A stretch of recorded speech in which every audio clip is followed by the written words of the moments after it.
이거는 34페이지입니다. 34페이지고 제가 쉬는 시간 동안 얘기한 것처럼 지금 이제 8강하고 14강하고 15강을 진행하겠습니다. 네, 그러니까 그 기억이 나요. 에코가 막 생겨가지고 막 그랬던 기억이 나요. 자, 이제 8강 복수의 소송이고 이제 재심의 소입니다. 이제 소송이 이제 복수로 이루어진다는 거예요. 자, 복수의 소송이란 소송물이나 소송 주체가 복수라는 거예요. 그래서 소송물이 복수라든가 아니면 소송 주체가 이제 복수라는 겁니다.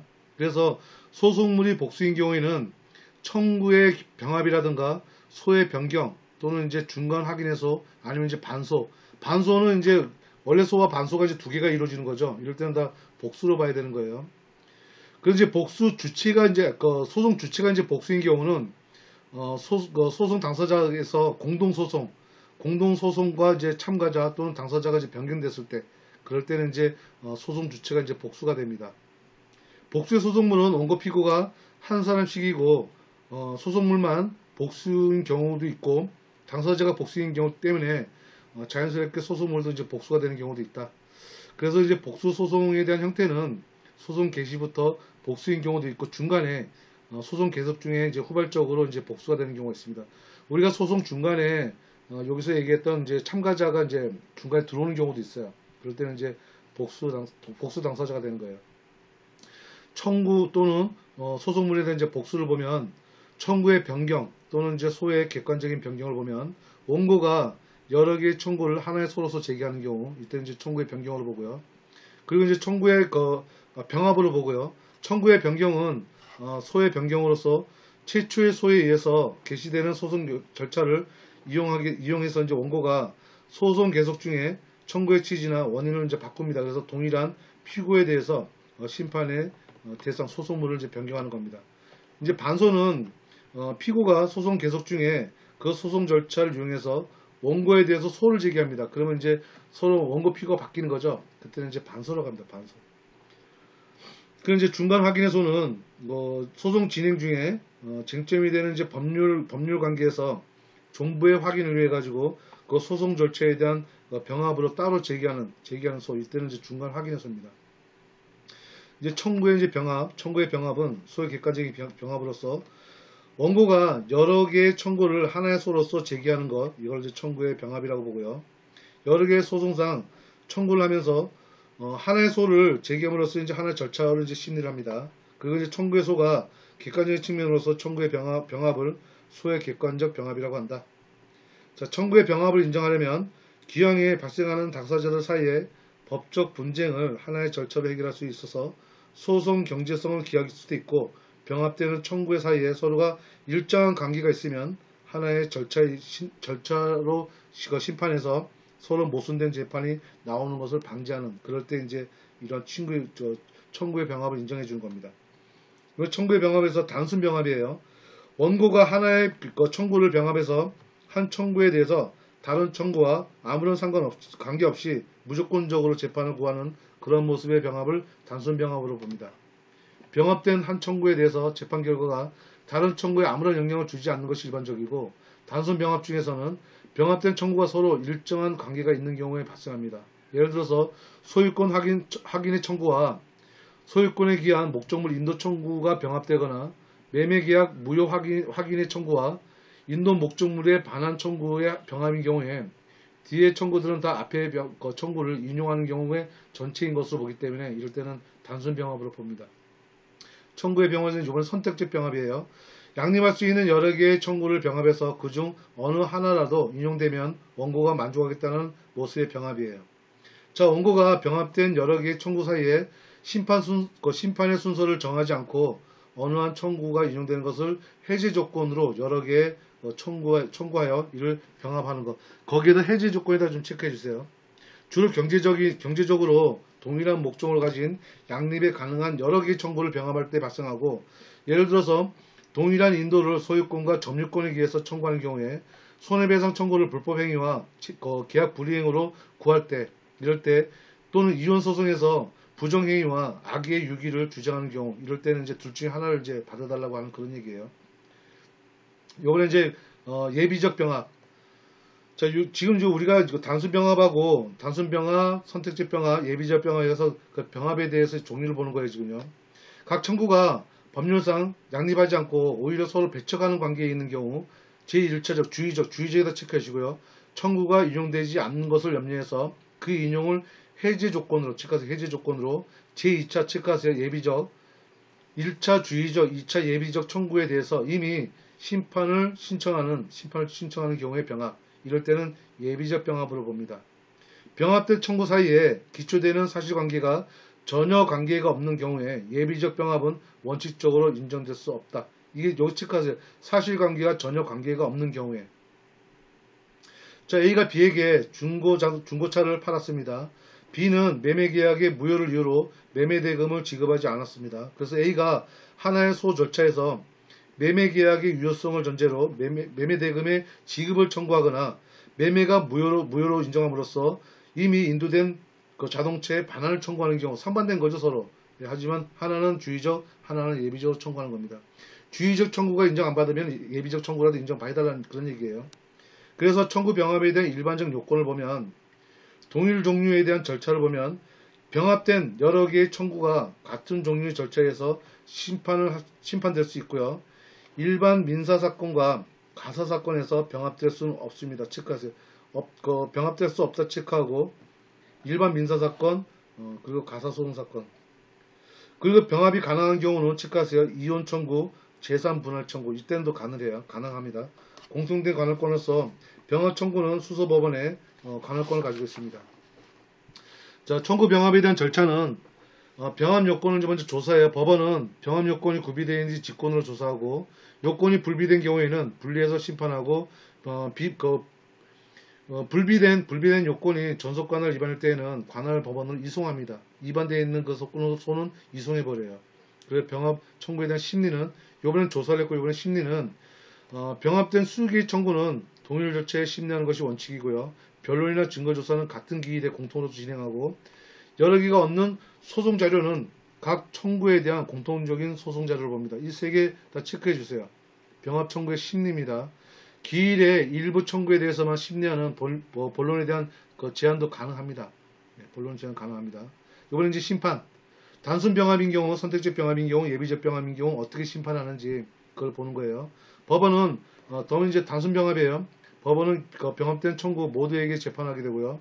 병합된 청구 사이에 결론 관계가 없는 단순 병합인 경우에는 하나의 절차로 심리함으로써 하나의 종국 판결로 재판하는 것이 원칙입니다. 병합 청구 중에서 어느 청구에 대해서 판결할 수 있는 정도로 심리가 성숙하면 일부 판결도 가능하고요. 어느 청구에 대해서 판결이 누락시켰으면 누락된 청구 부분에 그 법원을 계속해서 추가 판결할 수도 있고요. 법원이 누락되는지 여부는 주문의 기준으로 판단합니다. 이번에 이제 선택적 병합. 선택적 병합은 법원이 병합된 청구 중에서 어느 것이든 이유가 있으면 거기에 대한 청구 인용 판결을 할 수 있고요. 그 경우에 나머지 청구에 대해서는 굳이 판단할 필요가 없습니다. 병합된 청구는 모두 이유가 없을 때는 병합된 청구 모두에게 기각 판결하게 되고요. 만일 일부 청구에 대해서 판결을 하지 않으면 그 판결은 이법한 판결이 되어버립니다. 그래서 선택적 병합인 경우에는 수개의 청구가 하나의 소송 절차에 불가분하게 결합된 경우에는 선택적 청구 중에 하나만 기각하는 일부 판결을 선택적 병합의 성질에 반한다고 해서 법률상 허용되지 않기 때문에 이렇게 된다는 거죠. 그래서 예비적 병합은 주의적 청구를 인용하는 경우에는 적어도 그 C급에서는 예비적 청구에 붙는 해지 조건이 성취했다 판단하므로 예비적 청구에 대해서는 판결할 필요가 없게 됩니다. 왜냐하면 지금 앞에 있는 그 주의적 청구가 인용됐기 때문에 뒤에 있는 예비적 청구는 판단할 필요가 없습니다. 자, 두 번째는 주의적 청구가 기각됐어요. 기각된 경우에는 예비적 청구에 대해서 재판합니다.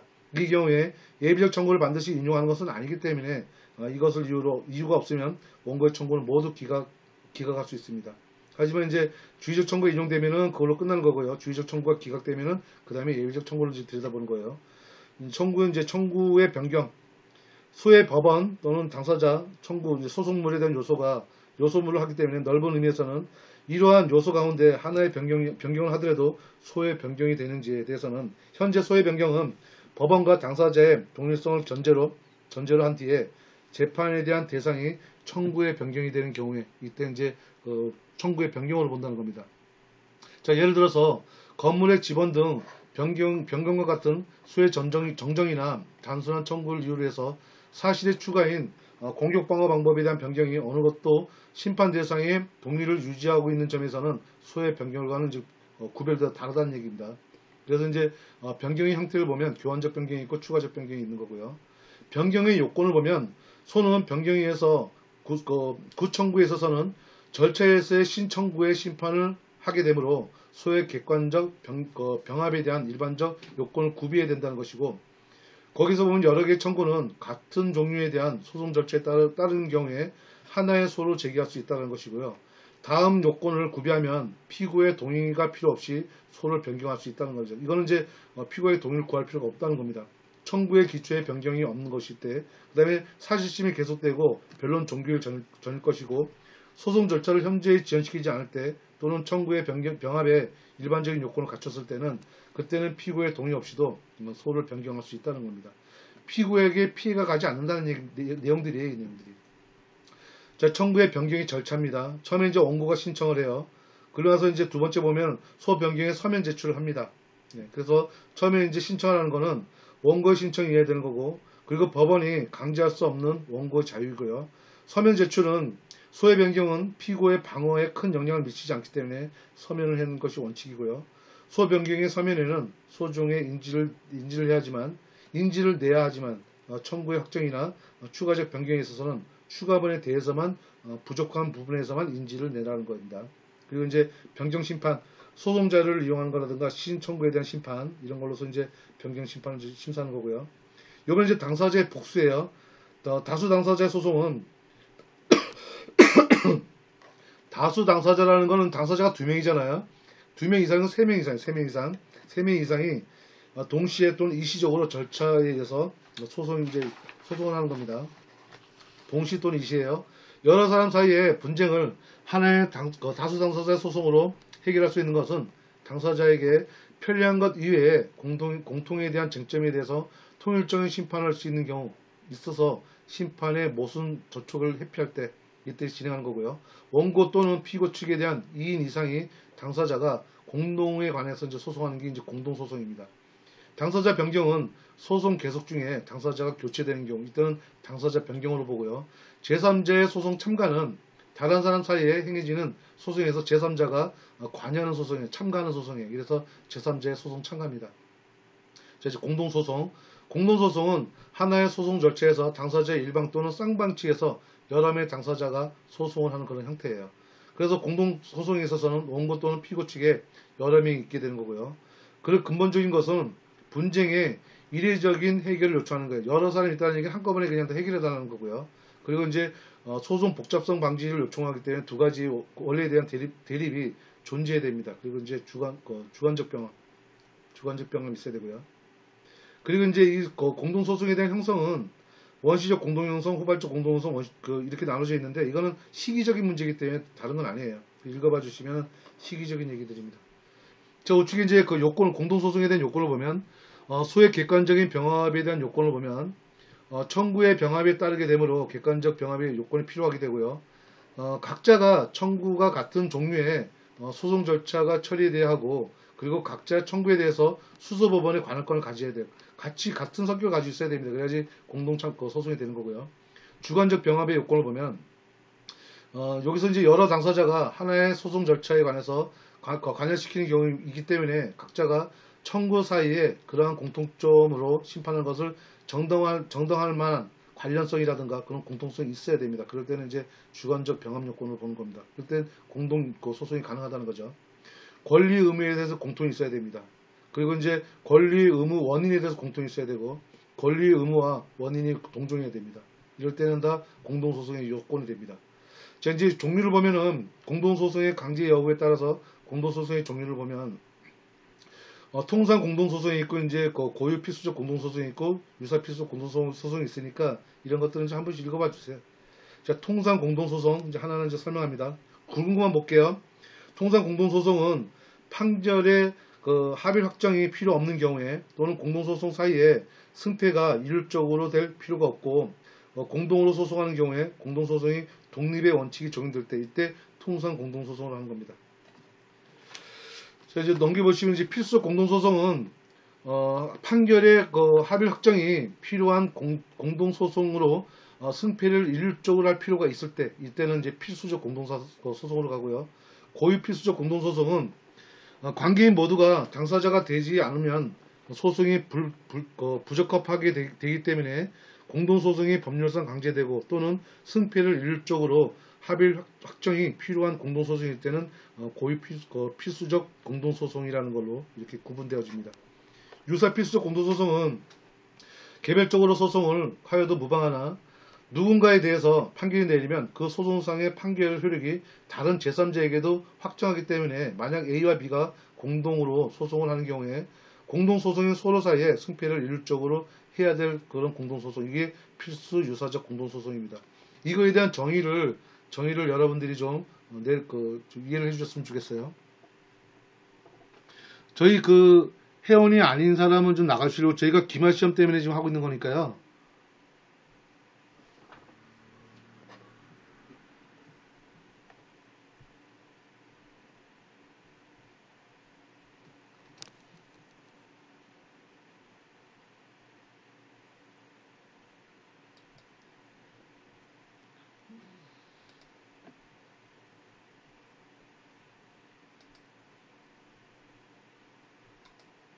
이 정보는 뭐죠? 엉뚱한 소리하고 나가네.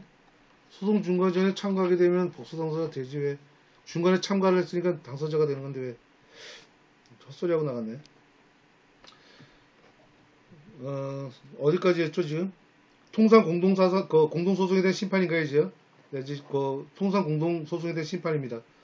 자, 이제 요번에 이제 심판에 대해서 얘기하는 거예요. 통상 공동소송에서 공동소송의 독립의 원칙이 적용되고, 여기 두 번째를 보면은 세 번째 이게 이제 공동소송의 독립의 원칙인데, 세 번째를 보면은 처분권주의와 이제 변론주의에서 나타나는 민사소송법상의 자기 책임의 원칙입니다.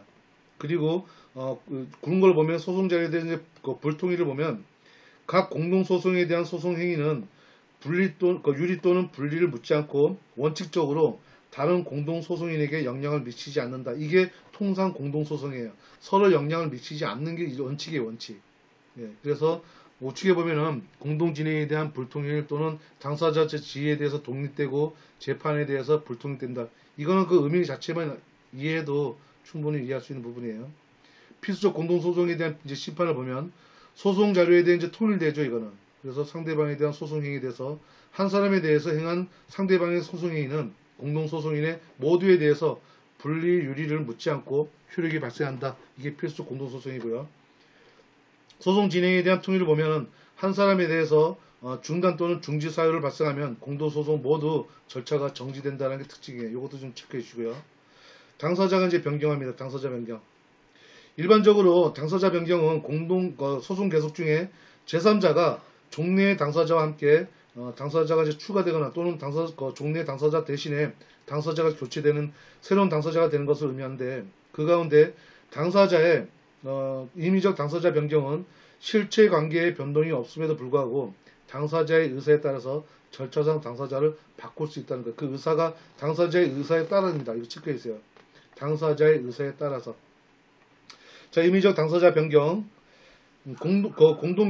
소송 계속 중에 당사자가 될 사람을 잘못 지정한 것이 판명되면은 또는 어느 일부 사람을 늘어갈 때 이때를 보조하는 것이 임의적 당사자 변경이에요. 임의적으로 변경합니다. 이것들은. 소송 승계도 마찬가지 부분이고요. 변경되는 거죠. 자, 이 26번째 임의적 당사자 변경은 필수적 공동소송인 경우에 소송인 가운데 일부가 누락된 경우에는 원고의 신청에 따라서 누락된 사람을 추가하는 것이고, 원고 측이든 피고 측이든 추가가 허용되면 원고 측을 추가하는 경우에는 추가된 새로운 당사자의 동의가 필요하고요. 여기서 당사자 동의가 필요 체크해주세요. 새로운 당사자 동의가 필요. 자, 추가의 시점은 제1심 변론 종결 전입니다.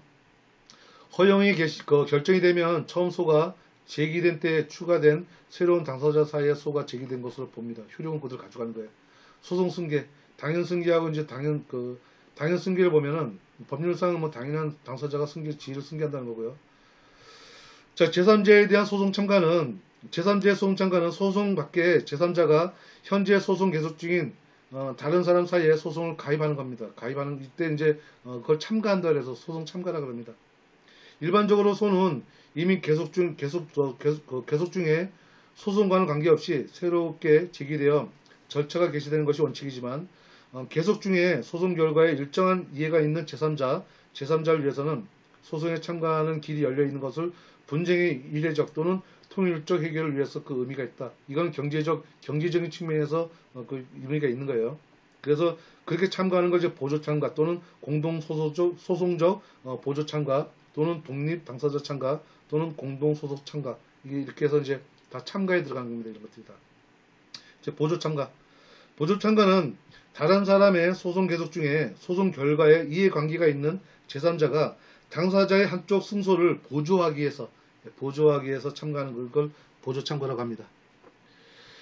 자, 그리고 이제 우측에 보조 참가의 절차는 이제 참가 신청을 하게 되고요. 심리 또는 이제 참가 여부를 확인하고, 그 다음에 이제 참가에 대한 성격을 확인하고, 그리고 이제 참가의 성격을 보시면 종속적인 성격하고 이제 독립적인 성격이 또 있어요. 그리고 나서 참가에 대한 판결의 효력은 이제 생기게 됩니다.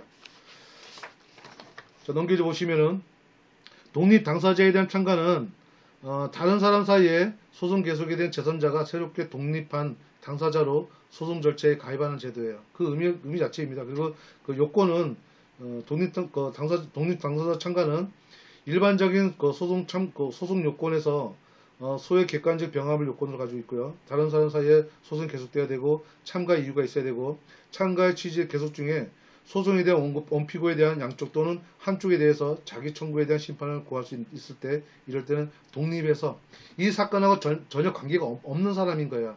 관계가 없이 이제 독립해서 당사자 참가를 하게 됩니다. 어느 누구를 뭐 승패를 떠나가지고 참가하는 거거든요. 그래서 이제 독립 당사자의 참가에 대한 심리는 소송자료가 이제 통일되고 유리한 소송이고 또는 소송에 대한 통일 또 이런 부분들은 다 같은 의미예요. 그러니까 이 사람은 원고든 피고든 상관없이 자기 주장을 하기 위해서 이제 참가한 분이에요. 자, 독립 당사자 참가에 대한 판결은 제3자 사이의 판결의 내용은 논리적으로 모순이 없어야 되고요. 전 청구에 대해서 한 개의 판결에 동시에 재판을 해야 하는 것으로서 법원이 변론을 분리해서 일부 판결할 수는 없습니다. 그냥 하나로 통일돼 버려요. 자, 이제 예를 봅니다. A가 B에 대해서 1억 원 지급 청구의 소를 제기했어요. C가 그 채권이 자기에게 기속된다고 주장해서 A에 대해서 이 채권이 C에게 기속하는 것에 대한 확인 또는 B에 대해서 이 지급을 구해서 독립 당사자 참가를 할 경우에 법원은 제3자에게 C에게 채권이 기속한다는 결론에 도달할 때 C의 A 및 B에 대해서 그 청구를 인용하고 A와 B에 대한 청구를 기각한다는 이런 사건입니다. 그러니까 C한테 줘야 되는 걸 A, B가 지금 다투고 있다는 그런 뜻이에요. 원표가 상관없어요. 자, 이제 재심제도. 재심제도는 재심이라는 거는 우리가 이제 알고 있는 그 재심 그 뜻 의미를 그냥 새기면서 가세요. 재심은 확정된 종국 판결에 재심 사유에 해당하는 중대한 흠, 거기다 치까 중대한 흠이 있는 경우에 그 판결의 취소, 이미 종결되었던 사건의 재심판을 구하는 비상의 불복 신청 방법입니다. 자, 판결이 확정되면 기판력이 생기게 되고 법적 안정성이 확보되는데 판결의 중대한 절차상의 흠 또는 판결 기초에 잘못이 있는 경우에 법적 안정성이라는 일반적인 정의에 집착하면 재판에 대한 적정과 위신을 지킬 수 없을 뿐만 아니라 당사자 사이에 권리 구제라는 구체적인 정의에도 반하기 때문에 중요합니다. 법적 안정성, 그 다음에 구체적 정의, 이것이 서로 상반되는 요청을 조화시키기 위해서 마련되는 제도가 재심제도예요. 재심제도에 대한 의미 좀 새겨보시고요. 재심제도는 확정 판결에 중대한 흠이 있는 경우에 당연 무효가 되는 것이 아니에요. 그래서 재심 사유가 제한적으로 열거하고 다시 일정한 시간적 제약에 한해서 재심 기간에 한해서 소방식에 의해서 확정 판결의 취소를 주장하면 됩니다. 그러니까 전에 있는 심판이 효력이 없어지는 게 아니라 잠시 멈춰요. 이렇게 멈춰지고 이제 재심이 진행되는 겁니다. 재심의 대상은 재심에서는 확정 판결을 취소하고 그 기판을 배제하기 위한 것으로 확정된 종구 판결을 대상으로 하고 있고 그 종류는 묻지 않는다. 예. 결과적인 취지는 이제 확정된 걸 취소하는 목적이죠. 재심하겠다는 얘기는. 자, 소의 요건은 재심의 당사자는 재심의 소에서 흠이 있는 판결의 효력을 받은 그 사람들, 그들이 당사자들입니다. 그리고 재심의 기간은 재소의 기간은 재심의 소는 재심 대상의 판결이 확정된 후에 체크하세요. 재심 사유를 안 날로부터 30일. 이게 재심 사유가 있다는 걸 몰랐으면은 모르는 거예요. 근데 그 재심 사유가 있다는 걸 안 날로부터 30일이면 30일. 그리고 판결이 확정된 후 5년 내에 5년 내에 만약에 이제 5년이 지나면 안 된다는 얘기죠. 5년 내에 제기한다. 다만 판결 확정 후에 재심 사유가 발생할 때는 5년 기간은 사유가 발생한 날로 기산한다. 예, 이것도 특이한 거죠. 재심 사유가 발생한 경우에는 5년의 기간은 사유가 발생한 날로 기산된다는 거예요. 적법한 재심사의 주장은 재심 원고가 민사소송법 451조 1항에 대해서 재심사유가 주장할 수 있다. 그래서 밑에 451조가 있죠. 재심사유. 요거 좀 체크해 주세요. 재심사유. 재심제도에서 나온다면 이 사유가 굉장히 중요하지 않겠습니까? 그죠? 그러니까 이제 1번서부터 11번 요거 별표한 3개 해주세요.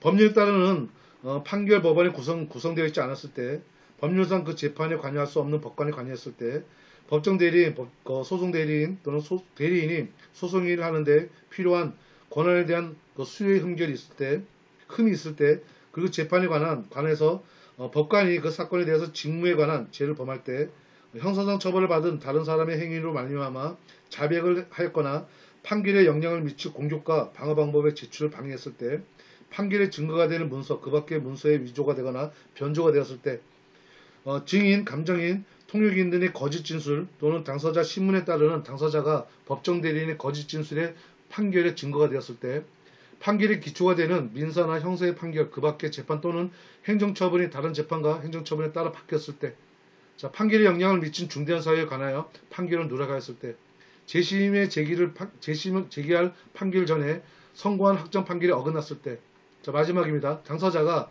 상대방의 주소 또는 거소를 알고 있는 곳을 잘 모른다고 하거나 주소나 거소를 잘못으로 해서 소를 제기했을 때, 재심 사유에 의해서 이렇게 여기에 열거되지 않는 사항은 재심 사유가 안 된다 해서 1번서부터 11번 이거 굉장히 중요한 거예요. 나오면 여기서 나올 거예요.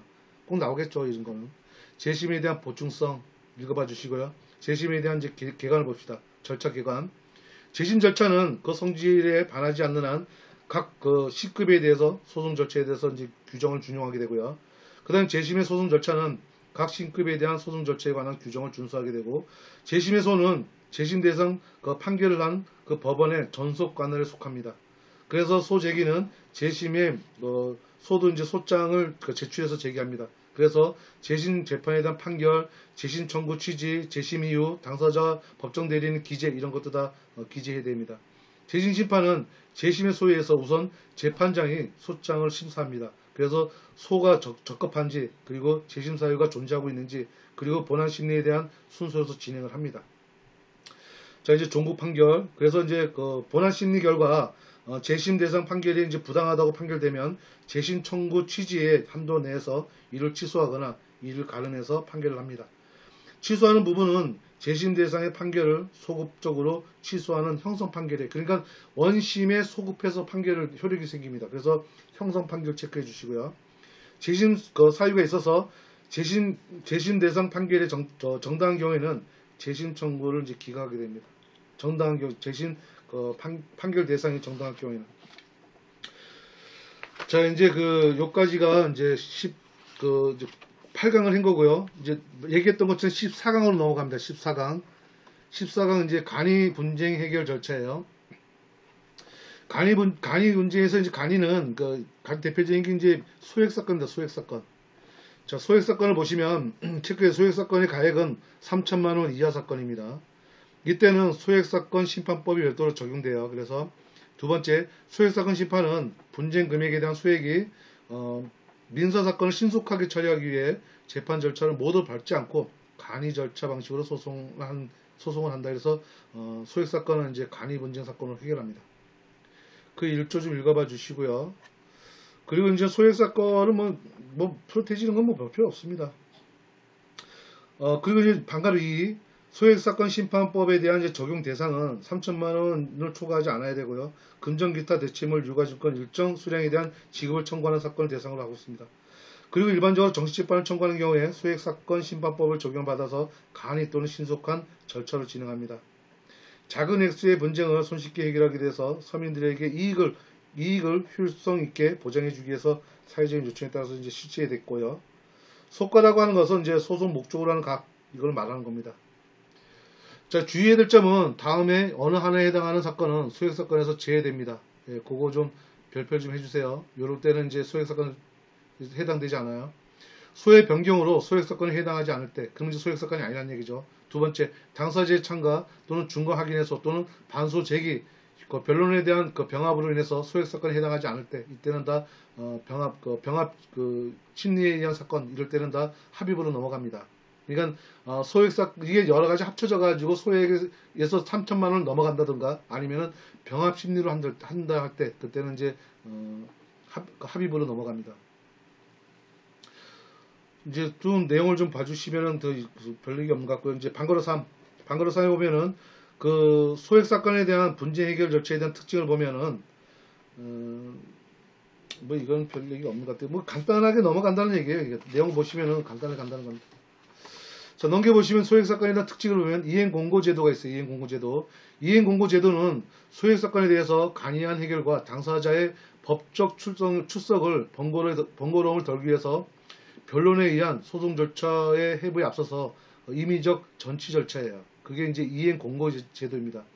법원은 소에 제기된 경우에 결정으로 소장 부본이나 제소 조소 등본을 첨부해서 피고에게 청구 취지대로 이행할 것을 공고합니다. 이건 공고사항에 무슨 얘기냐면 원고가 간이 소장을 들면 아무것도 안 보고 그냥 그 결정을 그대로 보내버립니다.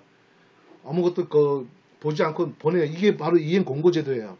그러면 이행 공고 결정의 이행 조항은 청구 취지와 일치해야 됩니다. 그리고 나서 그 예외로 독촉 조정 절차에 있어서 조정 절차를 이행할 때나 또는 청구 취지나 청구 원인이 불명할 때 이 밖에 이행 공고하기에 적합하지 않을 때 이제 그럴 때는 이제 예외가 되는 거고요. 자, 이제 그 소액 사건에 대한 이제 특징 이걸 이제 먼저 하는 게 이제 그 전치 절차 이걸 먼저 하고 이제 제대로 된 이제 그 소액 사건을 이제 집행한다는 거예요. 이게 이행 공고 제도는 여러분들 체크할 필요가 있습니다. 이게 한번 치고 넘어가요. 그래서 무조건 원고가 제기한 그 내용을 그대로 그 결정으로 나갑니다. 이행 공고 제도예요. 다섯 번째, 이제 그 소액 사건의 특징을 보면 구술로 의한 그 소제기예요. 그 소의 제기는 소장을 법원에 제출하는 것이 원칙입니다. 근데 소액 사건에서는 구술로 소제기를 가능합니다. 그래서 구술로 소제기 가능 체크해 주시고요. 이건 소액 사건에 한해서만 그렇습니다. 그리고 인지를 첨부해 줘야 되고요. 소종에 이제 인지를 첨부해야 되고요.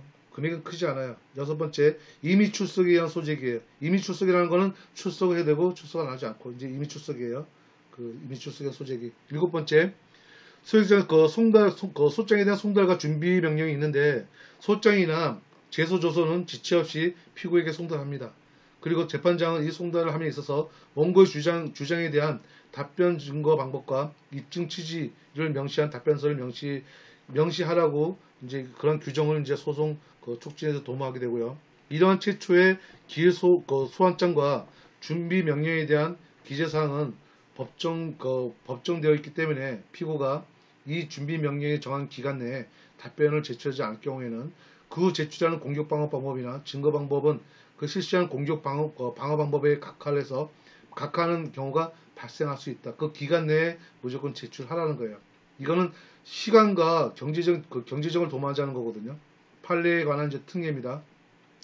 이거 판례에 대한 특례도 좀 체크해 주세요. 1심 판결서에서는 당사자 법정 대리인 주문 청구 취지 이유 법정 종결 연원일 그다음 법원을 기재하게 됐고요. 그리고 이제 그 밖에 이제 특징을 보면은 소송 대리인에 관한 특징 그리고 이제 서면에 대한 기각 공유 또는 야간에 대한 개정. 그래서 그 공유 야간의 개정 보세요. 소액 사건의 당사자의 생업에 지장을 주지 않고 권리 구제를 받을 수 있도록 하기 위해서는 필요한 경우에 근무 시간 이외에 또는 공휴일에 개정할 수도 있다. 이게 소액 사건의 특징입니다. 이게. 자, 이제 절차는 소재기를 하겠죠. 구술에 의한 소재기를 할 수도 있고, 이미 출석에 의한 소재기를 할 수도 있고, 소장 제출에 의해서 소재기를 할 수도 있습니다. 이 앞에 내용을 정리한 거고요. 그 다음에 이제 소장을 이제 심사합니다. 재판장이 소장을 심사할 수 있고요. 또는 두 번째로 보세요. 원고가 이 기간 내에 흠이 보존되지 않을 때는 재판장은 명령으로 소를 기각합니다. 세 번째는 재판장은 소장을 심사하면서 필요하다고 인정하는 경우에는 원고에게 청구하는 이유에 대응하는 증거 방법을 구체적으로 적어서 내도록 명령할 수 있습니다. 이게 보증명령이에요. 이런 것도 다 할 수 있습니다. 관할법원은 소액사건을 관할법원으로서 지방법원과 지방법원의 지원 또는 시군 법원에 제기할 수 있습니다. 이행공고. 앞에 이제 이행공고가 전치를 했죠. 결정에 의한 이행공고. 여기다 별표 3개 해주세요. 소액사건의 소장이 접수되면 담당 판사는 심사하여 피고에게 청구 취지대로 이행할 것을 권고할 수 있습니다. 이제 이행 공고 결정에 대해서 피고가 이의 신청을 하지 않거나 이의 신청에 대한 각하 결정이 확정되거나 이의 신청에 취하된 경우에 이행 공고 결정은 중요합니다. 확정 판결과 동일한 효력을 가졌습니다. 그래서 이행 공고 결정문이 오더라도 그 결정문에 어떻게 되면 이행 공고 결정이라는 그 결정문이 와요. 이게 좀 특이하죠. 그럴 때는 무조건 제기를 해야 됩니다. 그렇지 않으면 확정 판결이 되어버려요. 소액사건의 소장의 청구 취지대로 피고에게 이행할 것을 공고하는 겁니다. 그게 이의 신청을 하면은 이제 본안 소액사건으로 이제 진행되는 거예요. 그래서 이제 양가를 오해 보면 이행 공고 결정에 대한 이의 신청이 있죠. 그렇게 되면 B 보세요. 법원은 이의 신청이 있을 때 지체 없이 변론 기일을 지정합니다. 그리고 C에 보면은 피고가 이의 신청할 때는 원고가 주장한 사실의 다툼으로 봅니다. 이렇지 않으면 이제 그 확정 판결로 본다는 거예요. 그게 언제냐면 A 보면은 체크하세요. 2주 이내에 14일 이내에 송달받은 날부터 2주 내에 해야 됩니다. 그 다음에 이제 변론기일이 정해지겠죠. 그 변론도 많이 안 해요. 여기는 이제 1회 아니면 2회 하는 경우 거의 없어요. 웬만하면 1회, 많아도 2회 그 정도면 이제 끝납니다. 간단하게 해요, 이때. 그리고 이제 그 여러 번째 보면 이제 심판을 보면은 소액사건인 경우에 판결의 선고는 변론 종결 후 즉시 할 수 있습니다. 즉시. 변론 종결하면 그 자리에서 그냥 해버린다는 얘기예요. 어쩌면 일정한 시간 두지 않는다는 거예요. 그리고 그 소액사건에 대해서 1심 판결에 의해서 결정, 명령, 취소, 변경을 구할 때는 항소 또는 항고를 제기할 수 있습니다. 이때는 보통 이제 결정하기 때문에 항고를 합니다. 항고. 소액사건인 경우에 법률 위반에 관한 판결이 부정하거나 또는 대법원 판례에 대해서 상반되는 판단을 할 경우에는 일정한 때에는 대법원에 상고 또는 재항고를 할 수 있습니다. 그러니까 항고, 재항고도 할 수 있다는 얘기예요. 네. 그래서 이제 그 절차의 모습을 한번 좀 봐주세요. 원고를 보면 이제 소장 접수를 받죠. 그 다음에 이행 공고 결정 등본을 송달하죠. 또는 이제 소장 무본을 송달하죠. 변론기를 통지해가지고. 그리고 이제 피고한테 보내고 이의 신청이 없으면은 이행 공고 결정 확정되고 이의 신청하게 되면은 2주 이내에 변론기일이 지정되고 변론기일 하고 난 다음에 판결 선고하고 이렇게 이제 진행되는 겁니다. 그 표가 그런 얘기예요. 이제 독촉사건입니다. 독촉사건 거기 이제 대표적인 게 지급명령 신청이에요. 지급명령 신청. 독촉 절차는 금전 그 밖의 대체물이나 유가증권 일정 수량의 지급이 목적으로 하는 청구권에 관해서는 채무자가 다툼이 없는 경우를 예상할 경우에 채권자에게 통상의 판결 절차보다 간이하고 신속하고 저렴하게 집행 권한을 얻게 되는 절차. 이게 독촉 절차이고 대표적인 게 지급명령 신청이에요. 채권자가 강제 집행을 통해서 만족을 얻기 위해서 일일이 이행의 소를 채무자가 채권 존부에 관해서 다투지 않는 경우에 간이한 절차에 의해서 집행 권한을 얻게 하는 약식 절차를 하는 역할. 이게 지급명령 신청입니다. 지급 청구권은 소송물로 하는 특별 강의 소송 절차이고 판결 절차를 선행하는 대용 절차입니다. 자, 독촉 절차는 채권자의 신청에 의해서 채무자의 신문함이 없이 일방적 서면 심리로서 체크하세요. 일방적 서면 심리로서 지급명령을 바라는 절차. 이거 신문하지도 않습니다. 이거 채무자에게 해부할 수 없는 손해를 끼칠 일이 없도록 그 절차 대상이 되는 청구를 일정한 것으로 한정되어 있고 채무자의 이의신청 등 일정한 사유가 있으면 판결 절차로 이행을 합니다. 채무자의 이의가 없거나 이의신청이 취하 또는 각하된 경우에 지급명령은 확정되고 판결 권한이 됩니다.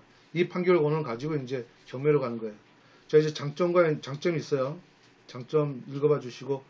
자, 독촉 절차에 대한 적용 요건을 보면은 지급명령을 신청할 수 있는 청구가 금전 또는 그 밖의 대체물 또는 유가증권 이런 일정한 수령 지급을 목적으로 해야 돼요. 그리고 청구 금액이나 수량이 많고 적으면 불문하고 청구 발생 원인은 불문합니다.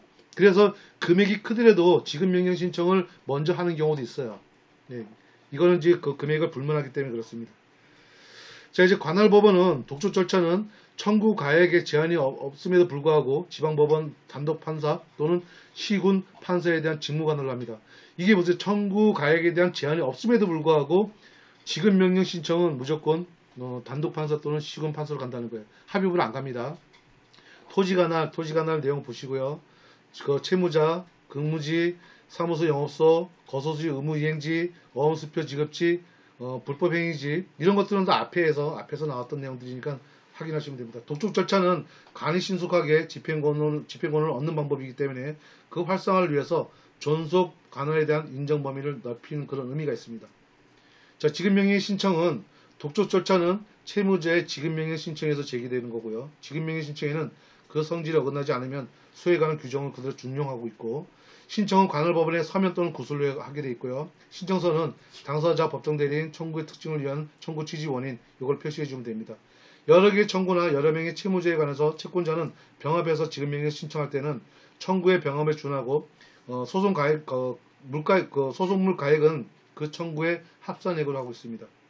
신청에 관한 재판은 먼저 이제 신청서를 먼저 심사하게 되겠죠. 그리고 이제 신청서에 의미 안 맞으면 이제 각하 사유가 될 수 있고요. 소재기에 대한 신청 제도를 보면 되는 거고, 공시소송들 이런 것은 다 보시면 됩니다. 이제 8번째 지급명령 보세요. 지급명령 신청이 이거에 있다고 인정되면 법원은 채무자를 신문함 없이 지급명령을 발해서 당사자에게 송달합니다. 그래서 지급명령은 당사자와 법정대리인 청구 취지 원인 그것을 기재해주고 채무자가 지급명령 송달된 날로부터 2주 내에 이의신청을 해야 됩니다. 그리고 지급명령은 송달에 의해서 효력을 발생하게 되고 채무자의 이의가 신청되면 그 범위 안에서 효력을 잃어버립니다. 그냥 이의신청과 동시에 바로 효력을 잃어버려요. 그리고 나서 이제 본안 재판으로 갑니다. 지급명령에 대한 채무자에 대한 이의신청이 없으면 이제 확정 효력이 있다는 거예요. 그거 굉장히 중요합니다. 그리고 이제 2주 그렇게 하니까 꼭 읽어봐 주시고, 이제 이번에 전자소송은 우리 대한민국 법원이 이제 운영하고 있는 전자소송 시스템에 의해서 이제 소를 제기하게 되는 거고, 소송 절차를 집행하는 재판 방식이 이제 전자소송입니다. 형사소송 이외라는 건 형사소송은 전자소송이 안 된다는 얘기예요. 예, 그것만 생각해 주시면 됩니다. 소송 절차는 원칙적으로 기존의 민사, 특허 소송 절차와 동일하고, 다만 전자소송의 특징에 따라서 제약사항이 일부 추가된다는 거죠. 예, 일부 제약사항이 있습니다. 전자소송에 대한 특징을 보면 전자소송은 강제되지 않는 게 원칙이에요. 누구나 할 수 있습니다. 자, 여기까지가 이제 14장이고요. 이제 15장 가겠습니다. 대체적 이제 분쟁 해결 제도입니다. 이거 분쟁 해결 제도를 이제 대체해야 한다는 거. 대체 민사 조정 있죠. 민사 조정. 조정이 이제 일반 분쟁을 이제 대체하는 제도 중에 하나가 이제 대표적인 게 이제 조정입니다. 조정. 분쟁 유형의 다양성을 보면 전통적으로 분쟁 해결 방법으로 이제 조정 제도가 있는데, 소송 제도인데, 일반적 전통적인 소송 제도인데, 오늘날 다양한 이제 형태의 분쟁을 해결하기 위해서 지어져 있는 게 이런 내용들이 있는 거죠. 개인정보 분쟁조정위원회에서 개인정보보호법 또는 의료분쟁조정중재원 또는 소비자 분쟁조정위원회, 저작권위원회 이런 데서 이제, 그리고 여기 이제 법원을 중심으로 해서 법원에서는 민사조정제도 또는 가사조정제도 이런 것들에 대해서 이제 다양하게 나타난다는 겁니다. 그래서 이제 그 중에 이제 우리는 이제 민사조정제도를 이제 보면은 조정제도는 민사에 관한 분쟁에 있어서 중립적인 제3자가 당사자의 동의를 얻어서 당사자가 쉽게 협상할 수 있도록 도와주는 분쟁 해결 방법이고, 민사에 관한 분쟁의 간이한 절차에 따라서 당사자 사이의 상호 양해를 통해서 조리를 바탕으로 실정에 맞게끔 해결하는 것을 목적으로 하고 있고요. 민사조정은 당사자가 신청할 수도 있고 소송사건에서 조정의 해부가 될 수도 있습니다. 이렇게 이제 두 가지 방법으로 진행되고 있는데, 해부에서 이제 조정 담당 판사나 수소법원 또는 법원에 설치되어 있는 조정위원회가 간이한 절차에 따라서 분쟁 당사자로부터 각각의 주장을 듣고 관계 자료를 검토한 후에 여러 사정을 고려해서 그들에게 상호 양보하라고 이제 협의해주고 공고 주선하기 위해서 이제 합의에 이르게 합니다. 그런 것은 이제 민사조정법에 있는 거고, 민사조정의 관할은 이제 관할 있죠. 피신청에 대한 이제 보통 재판조 소재지, 그 다음에 피신청에 대한 사무소 영업소 소재지, 피신청인에 대한 근무지, 분쟁의 목적물의 소재지, 그 다음에 손해 발생지. 그래서 다 거의 중심은 다 피신청인한테 이제 가는 거죠. 민사 조정에 대한 당사자는 당사자 적격이 있는 자야 되고, 당사자 적격이 없는 자의 합의로 성립되는 조정 효력은 두 번째입니다. 당사자 적격을 가지는 자에 미치지 않습니다.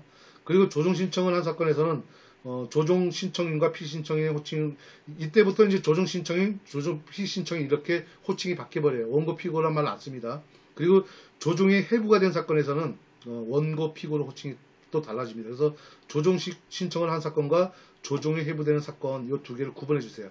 그거 좀 체크해 주세요. 조정을 신청한 사건은 조정 신청인 또는 피신청이라고 호칭되고, 조정이 해부되는 사건, 조정이 해부되는 사건은 법원에서 임의적으로 해부하는 겁니다.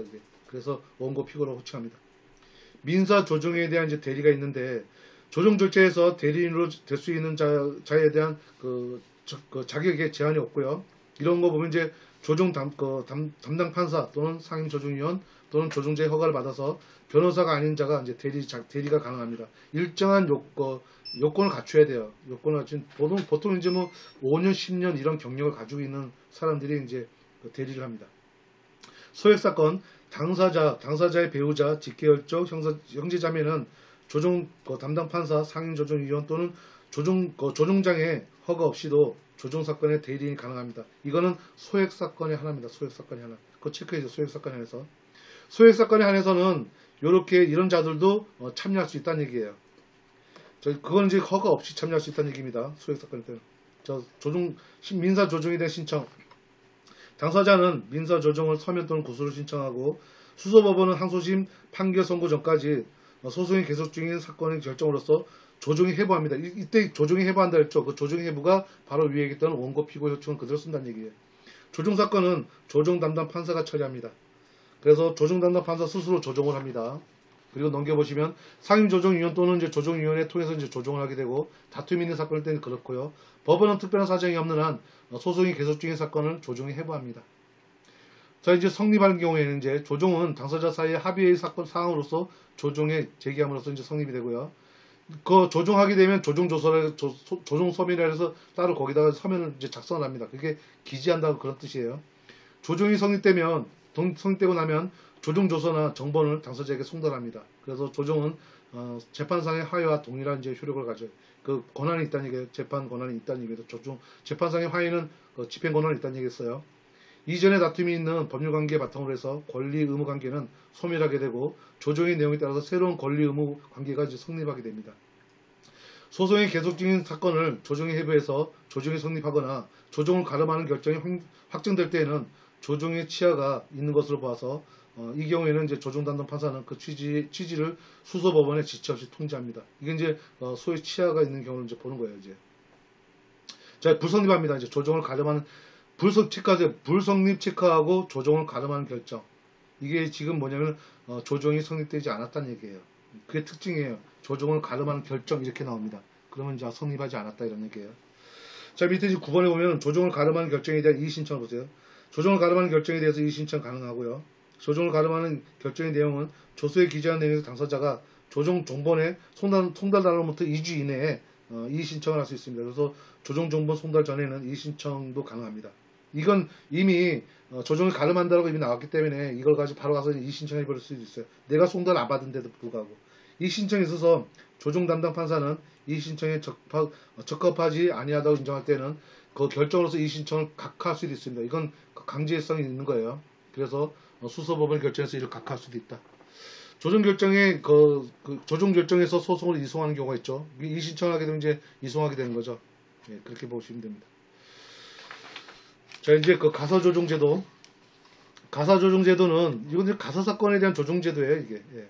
그래서 일정한 그 범위의 가사사건이나 그에 관련되어 있는 민사사건 청구에 관해서는 당사자의 합의를 유도하기 위한 절차. 이게 가사조정사건입니다. 나머지는 거의 비슷해요. 그리고 이제 밑에 보면은 가사조정에 대한 특징을 보면은 세 번째 동그라미 보면은 조정전치주의라는 게 있어. 원칙적으로 조정전치주의. 이걸 가사사건에서는 원칙적으로 조정전치주의를 채택하고 있습니다. 이거는 이제 가사사건의 특징이에요. 필요성. 그리고 이제 네 번째 가사사건의 대상을 보세요. 이것도 별표 3개 해주세요. 가사조정사건에 대한 이제 그 종류를 보면은 나류 사건하고 다류 사건, 그리고 이제 비승 사건에서는 마류 사건, 요 세 개입니다. 이 세 개가 가상 조종 사건의 대상이에요. 그 내용들이 이제 우측에 쭉 나옵니다. 이제 하나하나 설명하니까 나류 사건의 가상 조종 사건이 이제 무엇이고, 다류 가상 사건이 무엇이고, 마류 가상 비승 사건은 무엇이다라는 거. 요 분류되는 거 있잖아요. 여기 가끔 나와요. 가끔. 예, 잘 나오니까 요 분류 좀 해주세요. 다시 얘기할게요. 나류 가사소송 사건 우측에 있죠. 그 사건을 보면은 1, 2, 3, 1번서부터 14번 있죠. 거기에 대표적인 게 재판적 이혼 있죠. 이게 나류 사건에 들어가고요. 다류 가정 사건에 대해서 이제 1, 2, 3, 4, 4번 있고, 마류 가사 비소 사건 있죠. 그래서 1, 2, 3, 4, 5, 6, 이렇게 7, 8, 9, 10, 90까지 있어요. 요거를 내용을 따로 써머리 해가지고 여러분들 요걸로 그냥 그대로 공부하셔도 되고, 내가 잘 모르겠다면 쪽지에다가 그냥 요것만 딱 썼어요. 그래서 눈으로 익히세요. 그리고 기출문제를 보면은 제가 어떤 얘기를 했는지 이해가 가요. 기출문제를 확인하세요. 그러면 뭘 물어보는지. 자, 그리고 이제 보시면 49페이지 사건의 성질상 당사자의 임의 처벌이 허용되지 않는 거. 요거는 이제 나류 가사 비송 사건하고 이제 마류 가사 비송 사건이 있는데 요것도 좀 체크해 주시고요. 그러니까 가사 전용 대상이 아닌 가사 사건이 있습니다. 가류, 라류, 예, 이런 것도 뭐 이거 그 소건이 아닌 것보다는 이제 긴 게 맞죠. 그게 더 중요하죠. 대상이 아닌 게 중요한 거, 대상인 것도 중요합니다. 이제 조정 기간이라고 하죠. 조정 기간은 가사 조정 사건은 가정법원에 설치되어 있는 가사 조정위원회, 가상 조조 담당 판사, 그리고 가사 사건에 대한 수소 법원이 처리합니다. 그래서 이렇게 이제 간단한 부분이고, 그리고 이제 앞에도 얘기했던 것처럼 7번에 보면은 조종 전치주의라는 게 있죠. 먼저 조종을 먼저 하고 오라는 얘기예요. 전치주의 이제 그런 얘기하고, 자 이제 9번째 보면은 9번 가사 조정 절차를 보면은 먼저 이제 신청이 있어야 되겠죠. 신청은 이제 서면과 구술은 이제 가능하고, 특히 당사자 쌍방이 함께 가정법원에 출석해서 구술로서 가사 조정 신청은 이제 가능하다는 겁니다. 그리고 이제 조정 회부하게 되고, 그 다음에 이제 가사 조정에 대한 준비를 하게 되고, 그 다음에 이제 조정 기일이 이제 지정되고 이제 또 소환합니다. 소환하게 되고, 그리고 이제 5번째 보면 이제 가사 조정 장소가 이제 정해지게 되고, 그 다음에 조정 기일이 이제 진행하게 됩니다. 요 특징을 보면 가사 조정 기일은 조정 기일 소환받은 당사자는 본인이 출석하는 게 원칙이에요. 예. 이게 왜 원칙으로 나오냐면은 이미 뭐 이혼 사건 이런 거 있으면 얼굴 보기 싫어하거든요. 예. 하지만 본인이 직접 출석을 하라는 게 원칙입니다. 특별한 사정이 있을 때는 뭐 그렇지 않지만 원칙이 이제 본인이 출석하는 거예요. 그리고 본인 당사자들만 들어가요. 예. 가정법원은 이 사건도 다른 당사자들은 이 법원 룸에 못 들어가게 해요, 일부러. 예. 왜냐면 이제 기다렸다가 이제 한 당사자씩 들어갈 수 있게끔 이렇게 해요. 왜냐면 서로 이제 은밀한 내용도 있잖아요, 사실은. 예. 그건 이제 그런 부분들이고, 자, 여기서 이제 방가로를 보면은 신청인의 불출석이 있고, 이제 방가로에 보면 피신청인의 불출석이 있죠. 예. 피신청인의 불출석 볼게요. 자, 이건 이제 신청하지 않은 사람이 출석하지 않은 겁니다. 조정위원회 또는 이제 조정 담당 판사는 특정한 사정이 없는 한 직권으로 당사자의 이익 기타 모든 사정을 참작해서 신청인의 신청 취지에 반하지 않는 한도 내에서 사건의 공평한 해결을 위해서 조정을 가름하는 결정을 합니다. 조정을 가름하는 결정을 해요. 여기 이제 특징입니다. 이것도 체크해 주시고요. 조정안에 의해서 이제 설득과 권유를 합니다. 이 조정을 가름하는 결정은 조정이 이루어진 게 아니에요. 조정을 가름한다는 얘기예요. 조정이 이루어진 게 아닙니다. 조정안에 의한 설득과 이제 권유 내용 보시고요. 10. 방가로 10. 가사 조정 절차가 이제 종료됩니다. 종료가 되면은 이제 여기서 종료되고 당사자 합의해서 이제 조정이 성립되고, 조정에 의해서 가름한 결정되기도 하고, 조정에 불성립하기도 하고, 조정조서 신청이 이제 각하기도 되고, 그리고 신청인의 가사 조정 신청에 취하게 되고, 취하 간주하게 되고, 조정을 하지 않는 결정을 하기도 합니다. 이런 것들은 다 이제 종료하는 결과예요, 결과가 이런 식으로 나타난다는 거예요. 조정의 성립은 가사 조정은 당사자 사이에 합의된 사항을 조서에 기재대함으로써 성립되고, 당사자 사이에 이거 앞에 있는 내용은 똑같아요. 그걸로 이제 가름할게요. 자, 12번 조정에 대한 불성립도 이제 앞에 내용과 같습니다. 가사 사건이라는 것만 이제 차이가 있어요. 자, 여기까지가 이제 우리가 가고자 하는 15강까지 끝났고요.